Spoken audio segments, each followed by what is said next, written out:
Hi, welcome to Serin's kitchen. இன்றைக்கி நம்ம கிச்சனில் ஒரு சூப்பரான ஒரு அருமையான ஒரு ஸ்நாக் ஒன்று பண்ண போகிறோம். அதுவும் சொல்லப்போனால் எல்லாருக்குமே ரொம்ப பிடிக்கும். ஆனால் எல்லோரும் விரும்பி சாப்பிடக்கூடிய ஒரு ஸ்நாக் தான் இன்றைக்கி ரொம்ப ஈஸியான முறையில் நம்ம கிச்சனில் பண்ண போகிறோம். அப்படி என்னடா அக்கா பண்ண போகிறாங்க அப்படின்னு யோசிக்கிறீங்களா? பானிபூரி தான். நம்ம ரோட்டு கடைகளுக்கெல்லாம் போனோம்னா சைக்கிள் எல்லாம் வச்சுட்டு விற்றுட்ருப்பாங்க பானிபூரி. அந்த மாதிரி பானிபூரியெல்லாம் நமக்கு வாங்கி சாப்பிட்றப்போ ரொம்ப ருசியாக இருக்கும். இதை நம்ம வீட்டில் செய்கிறது வந்து இந்த அளவுக்கு டேஸ்ட் வருமா அப்படின்னு யோசிப்போம். கண்டிப்பாக அதே டேஸ்ட்டில் நம்ம வீட்டில் பானிபூரி செய்யலாம். ரொம்ப ஈஸியான மெத்தடு தான். நம்ம நினைப்போம் இது பெரிய ப்ராசஸாக இருக்கும் போல், ஸ்டெப்பாக போயிட்டே இருக்குது அப்படின்னு யோசிப்போம். ஆனால் செய்ய ஆரம்பிச்சிட்டோம்னா சட்டுன்னு செஞ்சு முடிச்சிடலாம். அவ்வளோ ஈஸியாக தான் இருக்கும். ரொம்ப வேலையும் கூட கிடையாது. ரொம்ப சூப்பரான ஒரு ஸ்நாக் இது. வாங்க நம்ம வீட்டில் ஈஸியான முறையில் பானிபூரி எப்படி செய்யலாம் அப்படிங்கிறத பார்க்கலாம். ஃபஸ்ட்டு பூரிக்கு மாவு ரெடி பண்ணிக்கலாம். அதுக்கு 1 கப் வெள்ளை ரவை எடுத்திருக்கேன். இது வந்து 1/4 கிலோ. அப்புறம் ஒரு 3 ஸ்பூன் அளவுக்கு மைதா மாவு எடுத்திருக்கேன். தேவையான அளவுக்கு உப்பு சேர்த்துட்டு கலந்துடலாம். கலந்ததுக்கப்புறமா கொஞ்சம் கொஞ்சமாக தண்ணி ஊற்றி நல்ல டைட்டாக இருக்கிற மாதிரி பிசைஞ்சு எடுத்துக்கணும். ரொம்ப லூஸாக மாவு இருக்கிற மாதிரி பிசையக்கூடாது. நல்லா இறுக்கமாக இருக்கணும். அந்த மாதிரி நம்ம இதை பிசைஞ்சு எடுத்துடலாம். இது வந்து ஒன்று சேர்றதுக்காக தான் நம்ம வந்து மைதா சேர்க்குறோம்.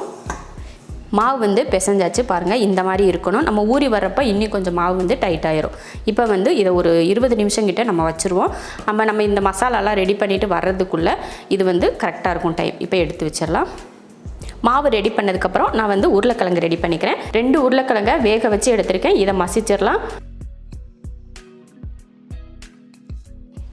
உருளைக்கிழங்கு மசிச்சுட்டு ஒரு பெரிய வெங்காயத்தை நான் சின்னதாக வெட்டியிருக்கேன், அதையும் சேர்த்துக்கிறேன். அடுத்து கொஞ்சம் மல்லித்தழை, உருளைக்கிழங்குக்கு தேவையான உப்பு, கொஞ்சம் உப்பு சேர்த்துக்கிட்டால் தான் நல்லாயிருக்கும் எப்படி இருந்தாலும். இப்போ உப்பு போட்டதுக்கப்புறம் இதை நல்லா கலந்துடலாம். உருளைக்கிழங்குல கொஞ்சமாக சாட் மசாலா சேர்த்துக்கலாம். சும்மா ஒரு 1/4 டீஸ்பூன் அளவுக்கு சேர்த்துக்கோங்க. அப்புறமா சீரகத்தூள், அதுவும் ஒரு 1/4 டீஸ்பூன் அளவுக்கு சேர்த்துக்கோங்க. மிளகாயில் இதில் சேர்க்க தேவையில்லை. ஏன்னா நம்ம மசாலா அந்த தண்ணி ரெடி பண்ணுவோம் பார்த்திங்களா, அதுலலாம் நம்ம காரம் இருக்கும் இல்லையா, அதனால் இதுலேயும் காரம்லாம் சேர்த்துக்க வேண்டாம். இப்போ இதை போட்டு கலந்து வச்சிடலாம். இப்போ இதில் உருளைக்கிழங்கும் நம்ம ரெடி பண்ணியாச்சு. இதையும் தனியாக எடுத்து வச்சிடலாம். அடுத்து ஒரு மிக்ஸி ஜாரில் நம்ம கையில் இந்த மாதிரி ஒரு கையளவுக்கு புதினா, கொஞ்சமாக மல்லித்தழை, காரத்தை பொறுத்து நீங்கள் மிளகாய் சேர்த்துக்கலாம். நான் வந்து ஒரு 4 சேர்த்துக்கிறேன். இது போல் சின்ன துண்டு இஞ்சி. இப்போ இதை தண்ணி ஊற்றி அரைச்சிடலாம். நல்லா வலுவலுப்பாக அரைச்சி எடுத்துடலாம். இப்போ ஒரு பவுல் வச்சுட்டு நம்ம அரைச்சிட்டு வந்திருக்கோம் இல்லையா, அதையே வடிகட்டிக்கலாம்.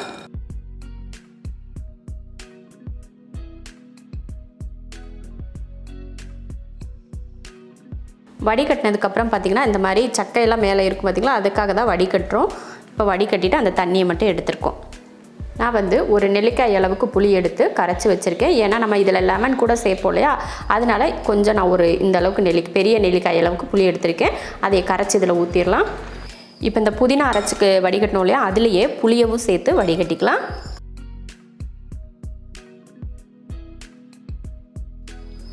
அவ்வளோதான், புளியை வந்து வடிகட்டியாச்சு. இப்போ வந்து நம்ம புளியும் சேர்த்தாச்சு, புதினாவும் அரைச்சி சேர்த்து வடிகட்டி எடுத்தாச்சு. இப்போ இதில் நம்ம வந்து தண்ணி சேர்க்கணும். தண்ணி வந்து உங்களுக்கு எந்த அளவுக்கு தேவை, புளிப்பு அந்த காரம்லாம் எந்த அளவுக்கு இருக்குதுன்னு பார்த்துட்டு நீங்கள் தண்ணி சேர்த்துக்கோங்க. இதில் நம்ம என்ன பண்ண போகிறோன்னா ஒரு 1/2 ஸ்பூன் அளவுக்கு சாட் மசாலா சேர்த்துடலாம். அதே போல் ஒரு 1/2 ஸ்பூன் அளவுக்கு சீரகத்தூள், கொஞ்சமாக மிளகாத்தூள் சேர்த்துடலாம். கொஞ்சம் மிளகாத்தூள் சேர்த்துக்கிட்டால் போதும், ஒரு 1/4 ஸ்பூனுக்கும் கம்மியாக. தேவையான அளவுக்கு உப்பு.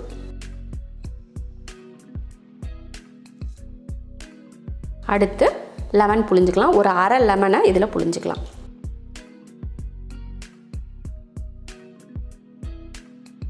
அவ்வளோதான். இப்போ எல்லாத்தையுமே கலந்தாச்சு. இதுக்கு மேலே தேவைப்பட்டால் நீங்கள் வந்து இந்த பூந்தியெல்லாம் இருக்கும் பார்த்திங்களா, அந்த பூந்தியை மேலே தூவிட்டு நீங்கள் வந்து பரிமாறிக்கலாம். இப்போ வந்து பானிபூரியோட தண்ணியும் ரெடி ஆயிருச்சு. பானிபூரிக்கு தேவையான தண்ணியும் ரெடி பண்ணிட்டோம். அப்புறமா உருளைக்கிழங்கும் ரெடியாக இருக்குது. இப்போ 2மே ரெடி பண்ணிட்டோம். தனியாக எடுத்து வச்சுட்டு இப்போ நம்ம வந்து பூரியை வந்து தேய்ச்சி பொரிச்சு எடுத்துடலாம். எல்லாமே ரெடி பண்ணதுக்கப்புறமா நம்ம வந்து பூரி போட்டு எடுத்துக்கலாம். இந்த மாதிரி ஒரு பெரிய உருண்டையாக எடுத்துருக்கேன். இப்போ தேய்ச்சிக்கலாம். நம்ம எப்போயுமே பூரிக்கெல்லாம் மாவு தேய்ப்போம் பார்த்திங்களா, அந்த மாதிரி நல்லா மாவு தடவிட்டு இந்த மாதிரி தேய்ச்சி எடுத்துக்கலாம்.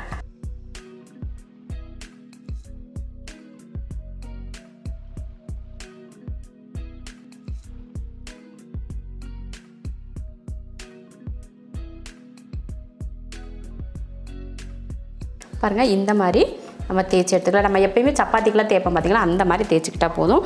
இது போல் ஒரு சின்ன மூடி எடுத்திருக்கேன், அதை வச்சு நம்ம ரவுண்டாக எடுத்து வச்சுக்கலாம்.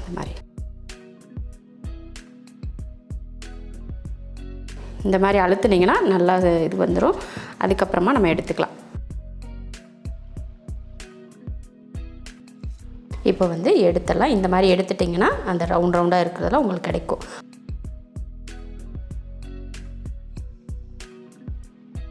இந்த மாவை மறுபடியும் நம்ம சப்பாத்தி தேய்க்கிற மாதிரி தேய்ச்சிட்டு மறுபடியும் இதே போல் ரவுண்டெல்லாம் போட்டு எடுத்துக்கலாம். இப்போ இதை தனியாக எடுத்து வச்சிடலாம். இப்போ இது ரெடியாக இருக்குது. எண்ணெயும் பார்த்திங்கன்னா நல்லா காஞ்சிட்ருக்கு. இப்போ பாருங்கள், எண்ணெய் நல்லா காஞ்சிருச்சு. இப்போ ஒவ்வொரு பூரியாக போட்டுக்கலாம். போட்டதுக்கப்புறமா இந்த மாதிரி அழுத்தி விடுங்க, அப்போ தான் அது எலும்பி வரும். பாருங்கள் எப்படி சூப்பராக எலும்பி வருது பார்த்திங்களா. இந்த மாதிரி கரண்டி வச்சு அழுத்தி விடணும், அப்போ தான் பூரி எலும்பி வரும். நல்ல கலர் மாதிரி வரணும், பொன்னிறமாக வர வரைக்கும் நல்லா பொரிச்சிட்டு எடுத்துக்கோங்க.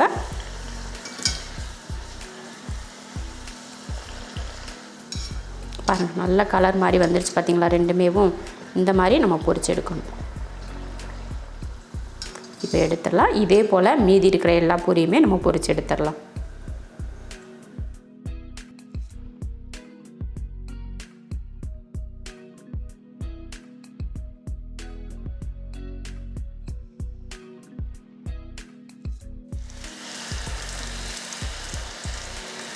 ரொம்ப நம்ம இது பிடிக்காத அளவுக்கு போட்டோம்னா உங்களுக்கு பொரிச்சு எடுக்கிறதுக்கு கஷ்டமாக இருக்கும். அதனால் ஒரு 5-6 போட்டு நீங்கள் பொரிச்சு எடுத்துக்கோங்க. மொத்தமாக போட்டிங்கன்னா இந்த மாதிரி பாருங்கள், ஒன்று பொரியும் ஒன்று பொரியாது, உங்களுக்கு பொரிச்சு எடுக்கிறதுக்கு டிஸ்டர்பாக இருக்கும்.